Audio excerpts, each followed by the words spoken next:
कोलकाता में high rise बिल्डिंगों के निर्माण पर लगा बैन हटाने की मांग। रियल्टर्स ने सरकार को सौंपा हलफनामा। पश्चिम बंगाल की राजधानी कोलकाता से इस वक्त रियल एस्टेट सेक्टर को लेकर एक बेहद महत्वपूर्ण खबर सामने आ रही है। कोलकाता और उसके आसपास के जिलों में बहुमंजिला इमारतों यानी हाई राइज प्रोजेक्ट्स के निर्माण पर लगे प्रतिबंध को तुरंत हटाने के लिए रियल एस्टेट इंडस्ट्री ने राज्य सरकार से गुहार लगाई है। बिल्डर्स और डेवलपर्स का तर्क है कि शहरों में चल रहे निर्माण कार्यों का सुरक्षा ऑडिट और रेगुलेटेड काम दोनों एक साथ जारी रखे जा सकते हैं। क्रेडाई जैसे प्रमुख संगठनों ने सरकार को यह भरोसा दिलाया है कि सभी डेवलपर्स औपचारिक रूप से एक लिखित हलफनामा देने के लिए पूरी तरह तैयार हैं।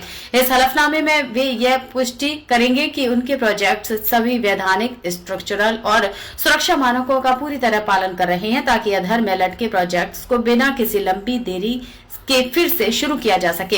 आपको बता दें कि राज्य सरकार द्वारा इन निर्माण परियोजनाओं की सुरक्षा ऑडिट को पूरा करने के लिए तय की गई समय सीमा आज समाप्त हो रही है। हालांकि कड़े नियमों और धीमी प्रक्रिया के कारण अब तक प्रभावित प्रोजेक्ट्स में से केवल 10% को ही काम दोबारा शुरू करने की मंजूरी मिल पाई है।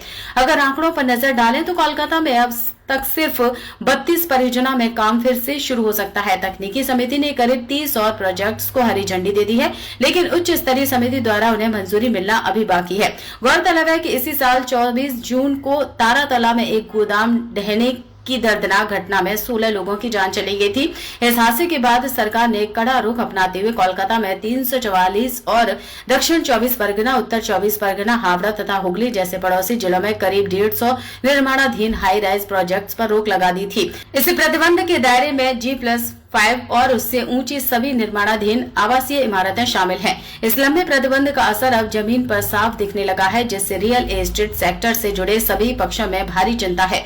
उद्योग जगत के प्रतिनिधियों का कहना है कि काम पूरी तरह बंद होने के कारण घर खरीदारों, ठेकेदारों, सामग्री सप्लायर्स और रोज कमाने वाले दिहाड़ी मजदूरों को भारी आर्थिक नुकसान उठाना पड़ रहा है। बिल्डर्स के लिए भी बिना किसी गतिविधि के साइट्स को मेंटेन रखना लागत को लगातार बढ़ा रहा है। क्रेडाई के अधिकारियों का कहना है कि मजदूरों को दोबारा जुटाने, मशीनों को वापस साइट पर लाने और सप्लाई चेन को दुरुस्त करने में कम से कम 1 महीने का समय लगेगा। इस देरी की वजह से पोजीशन की डेडलाइन आगे खिसक रही है, जिससे खरीदारों और बिल्डर्स के बीच विवाद का खतरा बढ़ गया है। इसी को ध्यान में रखते हुए क्रेडाई ने राज्य के मुख्य सचिव को पत्र लिखकर रेरा की समय सीमा को 6 महीने आगे बढ़ाने की भी मांग की है। अब देखना यह होगा कि क्या सरकार डेवलपर्स के इस हलफनामे को स्वीकार कर आर्थिक पहिए को दोबारा रफ्तार देती है या सुरक्षा जांच पूरी होने तक यह पाबंदी यूं ही जारी रहती है।